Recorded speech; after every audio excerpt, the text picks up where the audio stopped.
Je vous invite, mes frères et sœurs, à tourner vos Bibles dans le livre de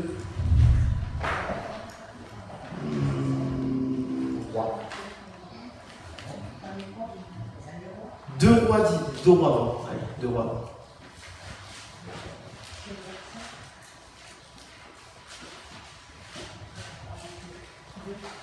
Deux rois 20. Et on va lire dès le chapitre 20. Vous y êtes, mes frères et sœurs? Oui. Ok. Vous savez, j'aime bien poser des questions, j'aime bien que ça soit interactif. On lit ensemble? En ces temps-là, Ézéchias fut malade à mort. Le prophète Ésaïe, fils d'Amoth, vient auprès de lui et lui dit: Ainsi parle l'Éternel, donne tes ordres à ta maison, car tu vas mourir et tu ne vivras plus. Ézéchias donc tourna son visage contre le mur et fit cette prière à l'Éternel. Ô Éternel, souviens-toi que j'ai marché devant ta face avec fidélité et intégrité de cœur, et que j'ai fait ce qui est bien à tes yeux. Ézéchias répandit d'abondantes larmes. Et Ésaïe, qui était sorti, n'était pas encore dans la cour du milieu lorsque la parole de l'Éternel lui fut adressée en ces termes. Retourne et dis à qui? À Ézéchias, chef de mon peuple. Ainsi parle l'Éternel. J'ai entendu ta prière, j'ai vu tes larmes. Voici, je te guérirai le 3e jour. Tu monteras à la maison de l'Éternel. J'ajouterai à tes jours 15 années. Je te délivrerai, toi et cette ville, de la main du roi d'Assyrie. Je protégerai cette ville à cause de moi et à cause de David, mon serviteur. Amen. Amen. Vous connaissez sans doute l'histoire du roi Ézéchias. Et voici un épisode un petit peu compliqué dans la vie d'Ézéchias. Vous savez, Ézéchias était quand même un roi qui essayait de suivre Dieu. Un peu finalement comme nous. Et dans notre vie spirituelle, on a des hauts et des bas. Et voici le roi Ézéchias se trouve dans une situation très compliquée. Il est malade. Mais pas n'importe quelle maladie. Essayez de vous projeter. Aujourd'hui, on pourrait dire qu'il est en phase terminale d'un cancer. On lui donne quelques jours, peut-être même quelques heures, on ne sait pas. Mais en tout cas, il était mort à en mourir. Et j'aimerais vous dire que la plupart du temps, lorsqu'on est malade à en mourir, les dernières heures sont... On souffre, n'est-ce pas? Donc imaginez-vous, mettez-vous à la place d'Ézéchias. Ézéchias, le roi, devait souffrir. Et voici un prophète vient. Comment s'appelait le prophète? Ésaïe. Qui vient le voir et qui lui dit: écoute, finalement, tu vas mourir, alors donne tes instructions à ton peuple. Sacrée nouvelle, n'est-ce pas? Et en plus, ce n'est même pas un membre de votre famille qui vient, c'est Ésaïe, prophète. Et qui vient dire finalement à Ézéchias: écoute mon gars, tu vas mourir. Et quelle est la première réaction du roi Ézéchias? Il se tourne vers Dieu, il prie. Prier, c'est se tourner vers Dieu finalement. Hein? C'est chercher Dieu, dans un sens. Et il va se tourner vers Dieu. Et j'aimerais qu'on analyse très rapidement la réaction, sa prière. Il va dire: souviens-toi que j'ai marché devant ta face avec fidélité et intégrité. Autrement dit, qu'est-ce que Ézéchias est en train de dire? Ézéchias, dans sa prière, est en train de rappeler à Dieu qu'il a eu une expérience avec lui. Vous voyez, mes frères et sœurs, la prière, ce n'est pas simplement, mes frères et sœurs, pour entendre Dieu. Mais c'est aussi, mes frères et sœurs, pour rappeler, se souvenir ensemble, un peu comme un couple qui se rencontre. On se rappelle des bonnes expériences ou des mauvaises expériences d'ailleurs qu'on a eues ensemble. Et même a posteriori, on peut en rigoler. Là, Ézéchias va avoir cette expérience. Il va dire à Dieu: mais regarde les expériences qu'on a eues ensemble. Finalement, j'ai essayé de te suivre. Et Ézéchias, dans sa prière, ne va pas s'arrêter là. On nous dit dans la Bible qu'il va répandre d'abondantes larmes. J'ai trouvé intéressante cette sémantique, parce que lorsqu'on parle dans l'Ancien Testament de répandre des larmes, c'est souvent lié avec la repentance. avec le fait qu'il y ait une calamité qui arrive et que finalement, vous savez ce que faisaient les Juifs, les Israéliens à l'ancienne, ils mettaient même un sac, hein, ils se déchiraient les vêtements. Donc ici, c'est comme si Ézéchias était dans une phase d'humilité profonde. D'ailleurs, la Bible nous dit dans Matthieu 5, vous vous rappelez, que le royaume des cieux appartient à qui? Ah, on va aller dans Matthieu 5. Matthieu 5, on va relire ensemble. Parce que c'est bien de se souvenir.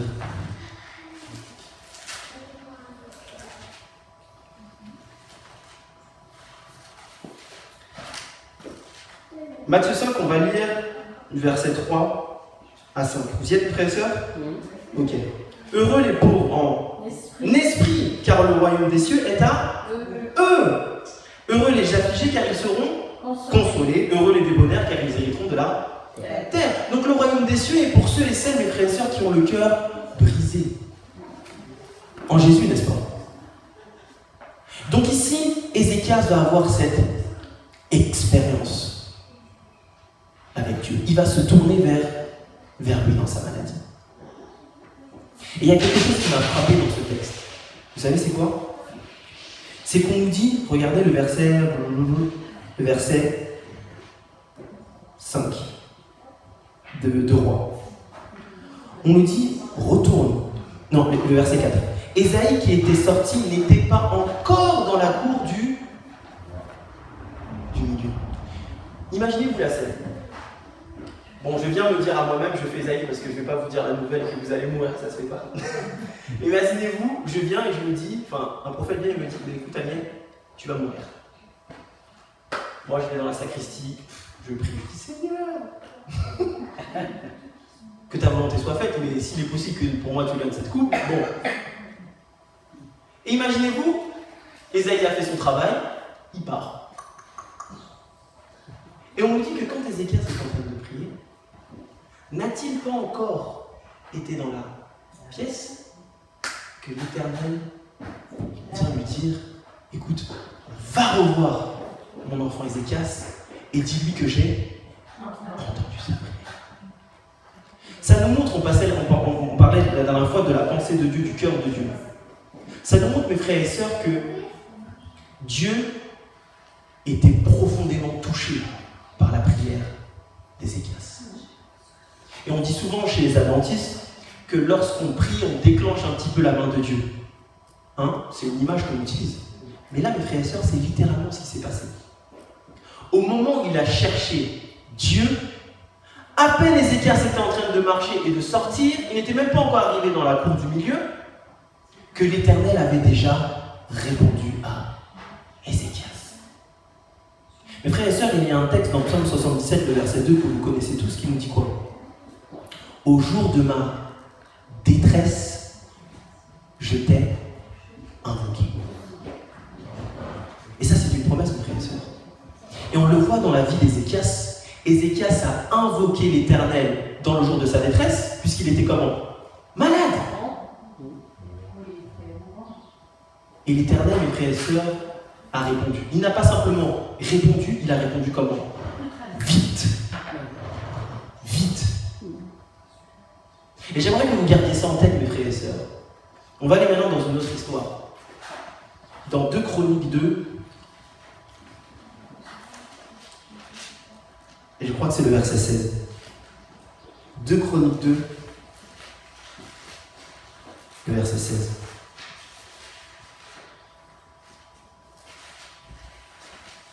Et dites-moi quand vous y êtes. Vous y êtes? Oui. Ok.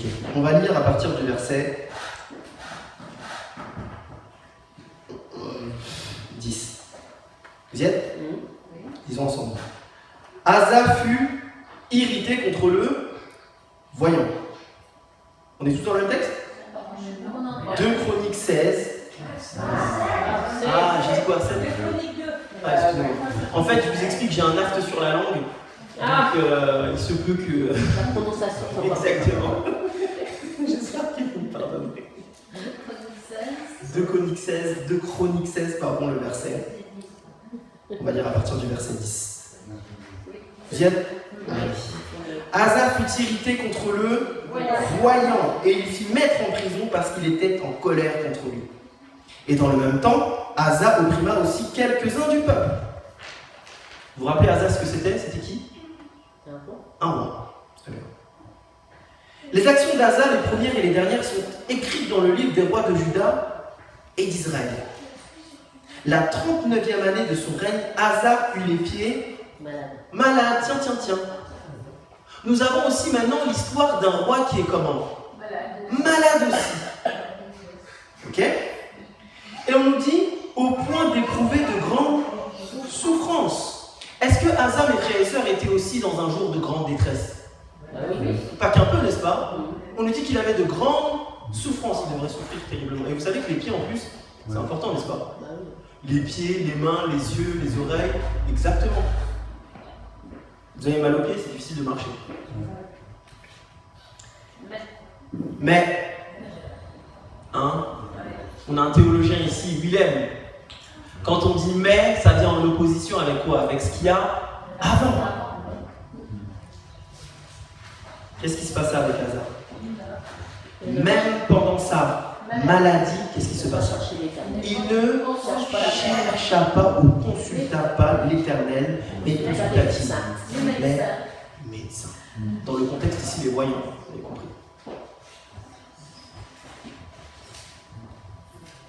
Quelle grande différence entre Ézéchias. Quelle est la différence entre les deux?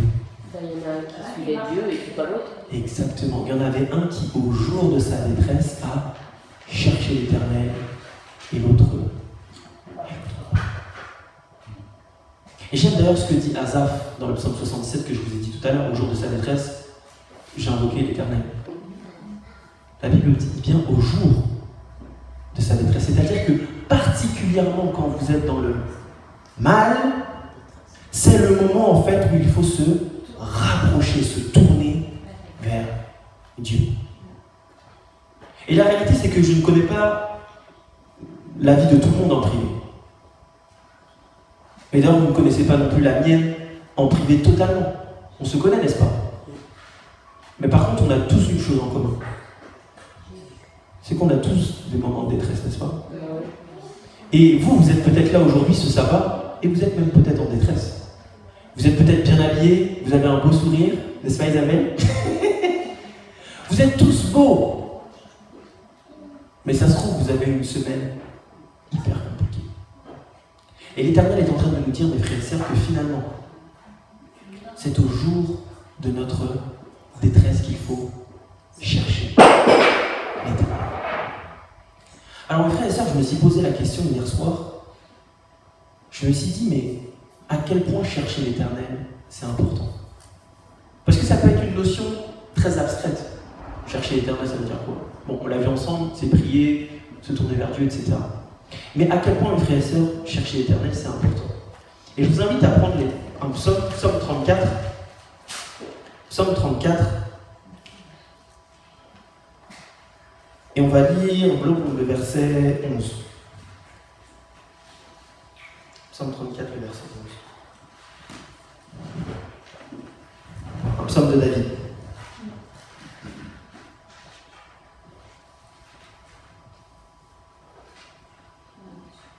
On y est ensemble?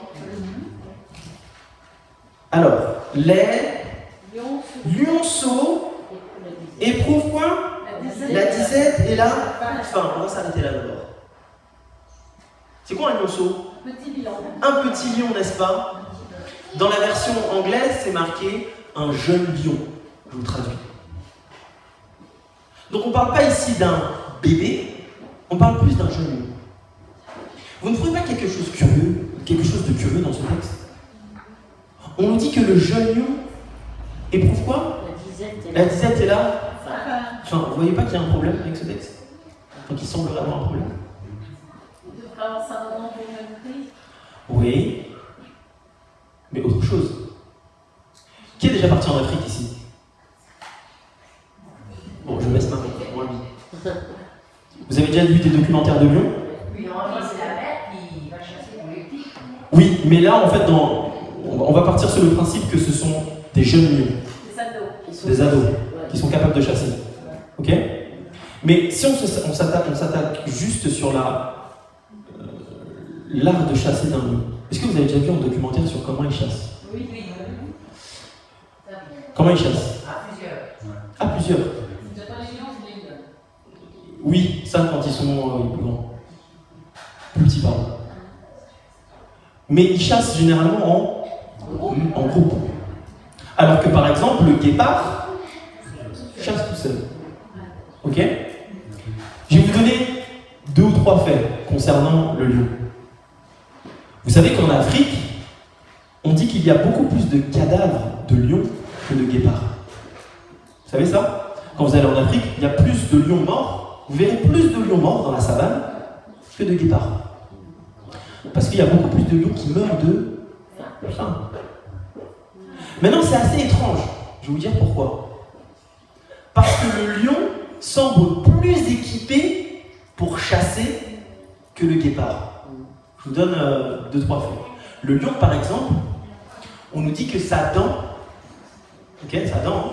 lorsqu'il attrape un animal par la nuque, on nous dit que c'est exactement au millimètre près la longueur qu'il faut pour pas tuer tout de suite l'animal, mais pour pas toucher l'artère, parce que vous savez, s'il touche l'artère, le sang, ça fait du sang partout et du coup ça devient immangeable entre guillemets.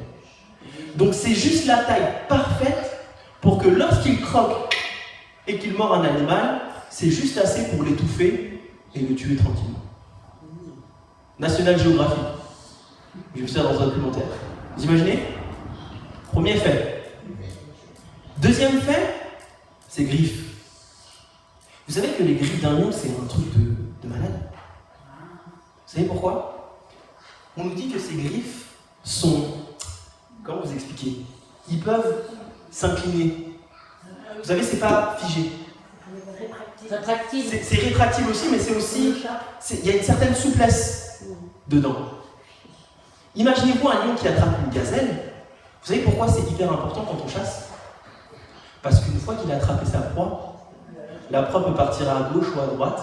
Une fois qu'il a planté, il peut bouger, ça restera dedans. Et d'ailleurs, on le voit souvent, hein, lorsqu'un lion attrape une proie, c'est fini. Ah ouais, tu vois la gazelle, elle court dans tous les sens, mais le lion, il est toujours là. Vous imaginez? Alors, comment ça fait-il que un lion, et je parle même pas musculairement parlant, c'est... Le lion, c'est fabuleux. Alors, comment se fait-il que ces jeunes lionceaux, avec tant d'attributs positifs dans la chasse, sont dans la disette et meurent de faim? Mais il n'y a peut-être pas de proie. Ouais, ça peut être une idée. Tant Dieu, il prend soin de tout, Oui. les animaux, Oui. il n'est pas là. Ben, vous savez quoi, quand j'ai regardé un documentaire sur les lions, vous savez c'est quoi la grosse différence entre un lion et un guépard? C'est que le lion, quand il chasse, eh ben, il se focalise pas seulement sur une proie. Je vous explique. Imaginons, il y a une gazelle qui passe, je suis un lion. Je vais voir la gazelle qui passe, je vais vouloir la prendre. Mais il y a une autre gazelle qui va se tourner vers moi, je vais me retourner et je vais... Et en fait, le lion, il est perturbé. Il n'arrive pas à se focaliser sur une seule proie. C'est ça la différence. Alors que le guépard, les scientifiques nous disent que c'est très clair. Que déjà, le guépard a 50% de plus de chances d'attraper une proie que le lion. Vous savez pourquoi? Il est plus rapide aussi. Il est plus rapide, mais il se focalise sur une seule proie. Ouais, il ne laisse pas détourner son attention. Exactement. Et ça peut prendre 1 jour, 2 jours, 3 jours. Mais statistiquement parlant, lorsqu'un guépard chasse, généralement il a sa proie. Et il se rapproche petit à petit, jusqu'à avoir une distance assez proche pour pouvoir la voir. Et lorsqu'il chasse et qu'il court, généralement, il l'a. Pourquoi je vous dis ça, mes frères et sœurs? Parce que la suite du verset nous dit que ces lionceaux éprouvent la disette et la faim Parce que finalement, ils n'arrivent pas à se focaliser sur la bonne chose. Ils sont éparpillés sur beaucoup de choses. Mais regardez la suite du verset nous dit ça. Mais, encore un mais, ceux qui cherchent l'Éternel ne sont privés d'aucun bien. C'est de la poésie des psaumes. Vous savez, nous, quand on rime, vous savez, quand on rime à la sonorité dans notre poésie. Mais dans le livre de psaumes, c'est un autre type de poésie. En fait, on nous dit la même chose ici. Dans tout le livre, dans tout le chapitre 34. Ici, mes frères et sœurs, les lionceaux sont comparés à ceux qui cherchent l'Éternel. Et finalement, il vaut mieux être de ceux qui cherchent l'Éternel que des lionceaux avec toutes les qualités que vous pouvez avoir. Parce que vous pouvez avoir toutes les qualités, tous les dons. Vous pouvez être rempli de dons. Hein. Bon, j'en parle souvent. Rempli de dons. Mais il faut être focalisé sur une seule chose, l'Éternel. Chercher l'Éternel, finalement, dans la vie du chrétien, celui qui cherche l'Éternel vaut mieux qu'un lionceau qui est équipé pour tuer. Parce qu'à la fin, mes frères et sœurs, le lionceau a faim et dans la disette, alors que finalement, celui qui cherche l'Éternel n'est privé d'aucun bien. Et j'aimerais vous dire que pour le chrétien, ce verset-là, il est tellement pratique. Ça rend la vie tellement plus simple. Et je rejoins ce que disait William tout à l'heure dans l'école du sabbat. On est facilement impressionné par les bêtes. Et j'aimerais vous dire d'ailleurs que c'est important de savoir, de connaître les lignes. Vous ne pouvez pas battre une équipe de foot si vous ne savez pas qui joue à quel poste. Pas possible. Mais est-ce que c'est l'essentiel? Est-ce que savoir finalement ce que l'ennemi fait, ça suffit? Vous savez que les pharisiens étaient les professionnels de la prophétie, même s'ils se sont trompés. Mais ils maîtrisaient les Écritures. Et pourtant, ils ont raté le Messie, qui était en face d'eux. Donc connaître tout ça, c'est important, ça a son importance. Mais ce n'est pas le plus important. Avoir des qualités, des skills, des dons, des talents, c'est important pour l'Église. Amen. C'est important. Très important même. Mais est-ce que ça suffit? Et non. Parce qu'à la fin, mes frères et sœurs, vous pouvez monter très haut. Hein? Vous pouvez être le meilleur enseignant, le meilleur chanteur, la meilleure chanteuse, la meilleure diaconesse, le meilleur ancien, tout ce que vous voulez. Si finalement, vous n'êtes pas au pied de Jésus-Christ, qu'est-ce qui vous attend? La fin et la disette. La fin et la disette. La fin et la disette. Alors mes frères et sœurs, c'est une promesse qui est réelle et pratique. Ceux qui cherchent l'Éternel ne sont privés d'aucun bien. J'aimerais vous dire, vous savez pourquoi c'est pratique? Excusez-moi, j'ai digressé. Parce que s'il vous manque quelque chose et que vous cherchez l'Éternel, ça veut dire que cette chose n'était pas bonne pour vous. Je ne sais pas si vous comprenez. La Bible est en train de dire que ceux qui cherchent l'Éternel ne sont privés d'aucun bien. D'ailleurs, d'autres textes disent qu'il ne leur manque d'aucun bien. Bon, la traduction est un peu compliquée, mais manque d'aucun bien. Autrement dit, s'il vous manque quelque chose dans votre vie, si vous éprouvez un manque pour quelque chose, et que derrière, vous vous êtes assuré que vous cherchez l'Éternel, c'est que cette chose-là, finalement, n'est pas bonne pour vous. Et c'est ce que je dis aux jeunes parfois. Ouais, ils viennent me voir, oui, machin, j'étais avec quelqu'un, finalement, cette personne m'a trompé, je sais pas, je suis brisé, etc. J'en console, j'entends, mais à la fin, je leur dis toujours, gloire à l'Éternel. Gloire à l'Éternel. Parce que si cette personne-là t'a fait ça, et que vous vous êtes séparés, c'est que cette personne-là, mes frères et sœurs, n'était pas bonne pour toi. Eh oui. Parfois aussi, mes frères et sœurs, on dit à l'Éternel, pourquoi j'ai pas plus d'argent, plus de voitures, plus de machin. Et on éprouve un espèce de manque. Hein? Parfois, c'est la reconnaissance au travail. On éprouve un manque, on voudrait être plus reconnu. Parfois même, c'est dans l'église. Souvent même. Hein? Il nous manque quelque chose. Et on dit, mais pourquoi l'Éternel ne me donne pas cette chose-là? Mes frères et sœurs, c'est peut-être parce que cette chose-là n'est pas bonne pour vous, parce que ceux et celles qui cherchent l'Éternel ne sont privés d'aucun bien. Et ça, c'est réel. Vous savez, mes frères et sœurs, je suis contrôleur financier. Ok? C'est très bien, par la grâce de Dieu. Mais je n'ai pas toujours été contrôleur financier. Avant d'être contrôleur financier, j'étais missionnaire pendant 6 ans pour l'Église. Je vous ai déjà raconté mon témoignage. Et je vais vous dire quelque chose. Ma vie était plus facile quand j'étais missionnaire. Je vais vous donner des exemples concrets. Vous savez pourquoi? J'ai l'impression que j'étais mieux financièrement. Ça sonne fou ce que je suis en train de vous dire. Ça sonne fou. Mais je vous assure que quand j'avais 0, que je ne travaillais pas, en tout cas je faisais l'œuvre, hein, mais je n'étais pas dans un système, j'avais l'impression, et on en parlait avec ma femme, on était mieux financièrement.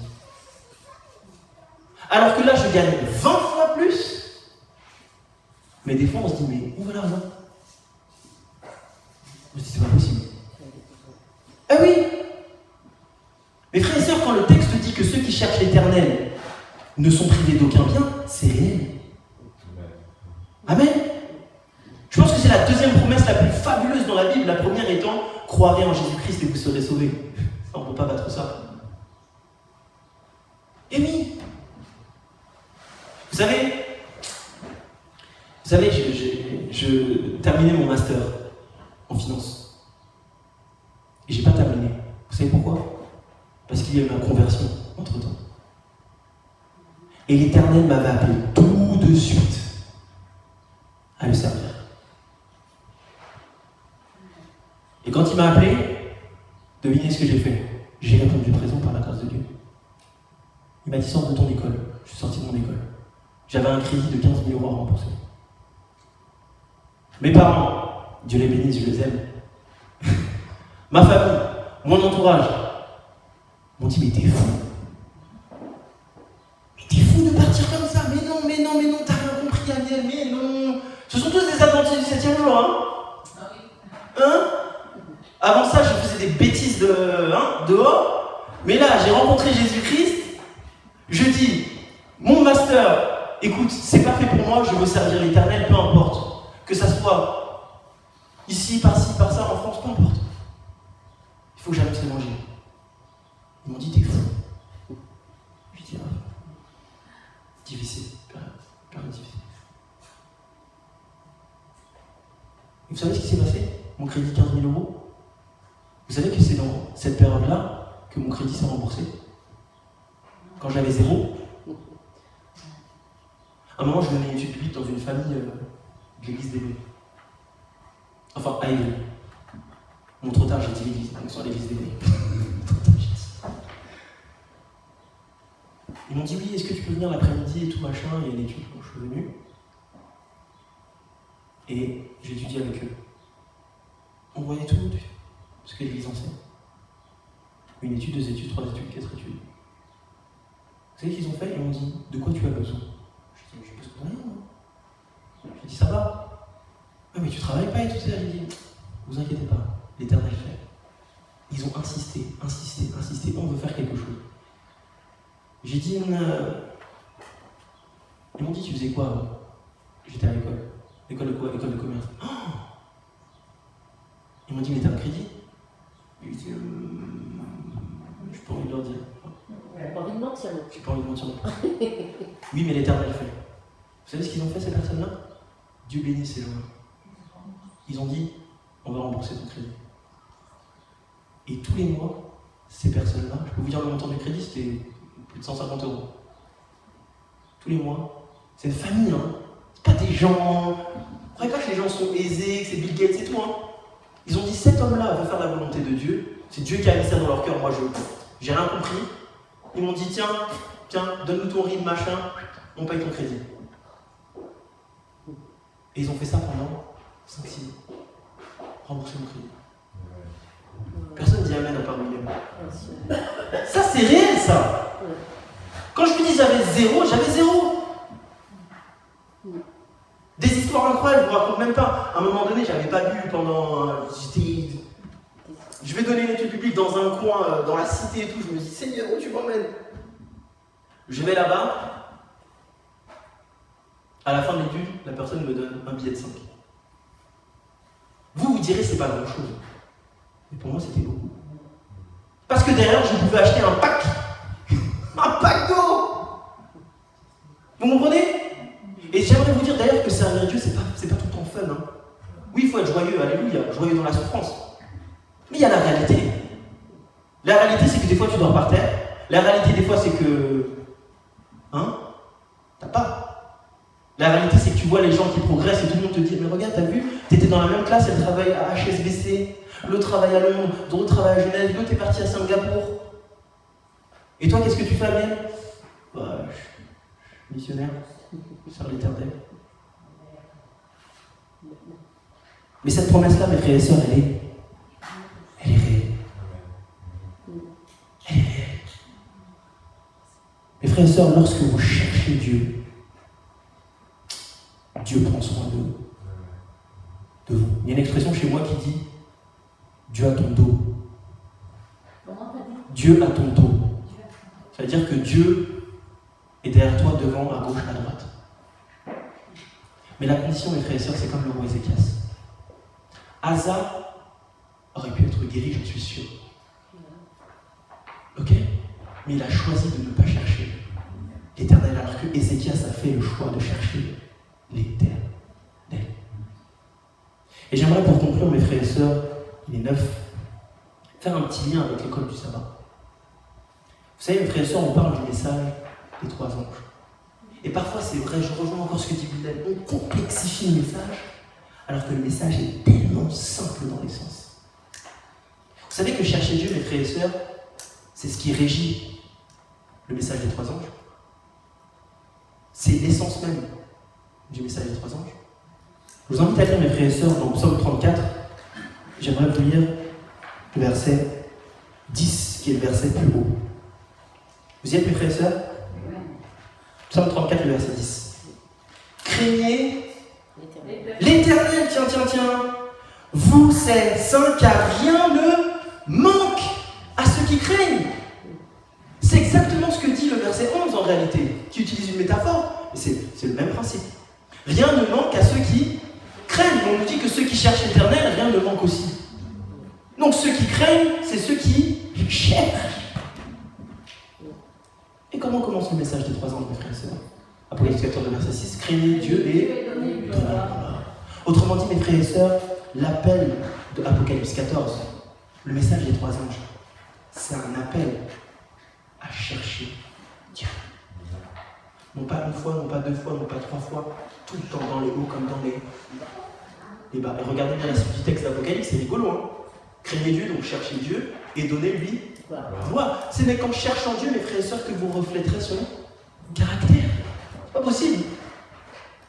On ne peut pas être guéri et s'éloigner du médicament. C'est pas vrai? C'est ça, on ne peut pas dire qu'on est sale et puis s'éloigner de la douche. Non, il faut s'approcher de celui qui lave, qui purifie, qui transforme. Et on nous dit qu'à l'heure de son jugement est arrivée. Autrement dit, mes frères et sœurs, c'est ceux qui cherchent Dieu, qui sont transformés à son image et qui peuvent tenir debout pendant l'heure du jugement. Et c'est une bonne nouvelle. Amen. Et la suite du texte nous dit quoi? Adorer ceux qui ont fait ces tête. Autrement dit, mes frères et sœurs, vous ne pouvez pas être des vrais adorateurs sans chercher Dieu. Mais est-ce que ça s'arrête là? Beaucoup cherchent Dieu, professent de chercher Dieu, non? Vous avez vu le nombre de chrétiens qu'il y a? Tous disent qu'ils cherchent Dieu. Mais combien sont transformés? Ah, la liste rétrécit. Et combien peuvent tenir dans l'heure du jugement? Ah, la liste se rétrécit encore. Mais il n'y a que si vous cherchez Dieu, que vous êtes transformé à son image et que vous pourrez tenir l'heure de son jugement, que vous pouvez rentrer dans une vraie adoration. Et vous savez ce qui se passe quand vous êtes des vrais adorateurs? Message du deuxième ange, Babylone est tombée. Vous faites tomber Babylone parce que vous êtes maintenant des vrais adorateurs. Amen. Message du troisième ange, N'adorez pas la bête et son image. C'est parce que vous êtes des vrais adorateurs que vous avez fait tomber Babylone dans votre vie d'abord que vous pouvez refuser la marque de la bête. Amen.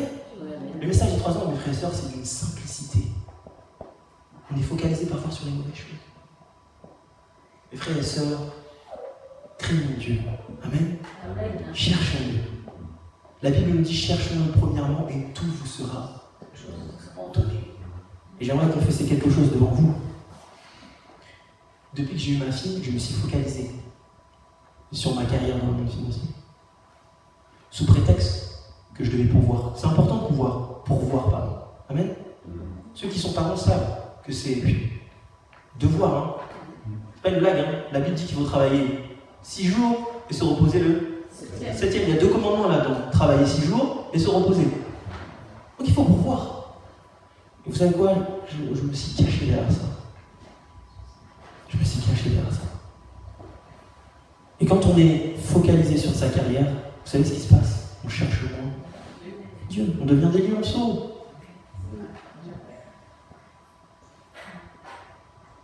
Et c'est pour ça que lorsqu'il y a eu la consécration d'Anciens, mais bien avant, ça m'a mis une fessée.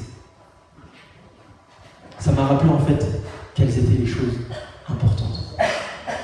C'est pas l'argent, c'est pas le travail, c'est pas ma carrière. Finalement, c'est chercher Dieu. Amen. Frères et sœurs, c'est la bonne nouvelle. Cherchez Dieu et tout vous sera donné, tout inclus Jésus-Christ. Amen. Amen. Prions ensemble.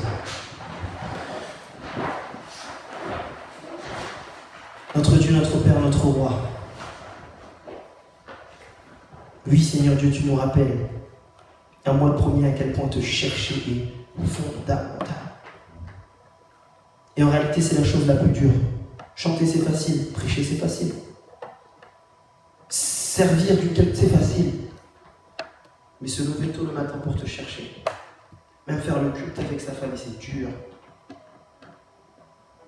S'agenouiller lorsque des tribulations passent, c'est dur. Ô ton Père Céleste, nous sommes finalement impuissants face à ces désirs spirituels. Nous voulons, mais nous ne pouvons pas. Mais toi, Père éternel, tu peux. Alors, Seigneur Dieu, c'est le moment. S'il y a bien un temps où il fallait te chercher, c'est le moment. Aniel, s'il y a un moment où il faut que je te cherche, c'est aujourd'hui, Père éternel, que je dois te chercher encore plus. Et j'espère que ce que tu as dit à travers tes écrits, moi et ma maison, nous servirons l'Éternel. Je prie pour que cette prière soit la mienne d'abord premièrement, ainsi que toutes les personnes qui sont ici et qui nous regardent sur Zoom, dès maintenant et à jamais. Au nom de Jésus.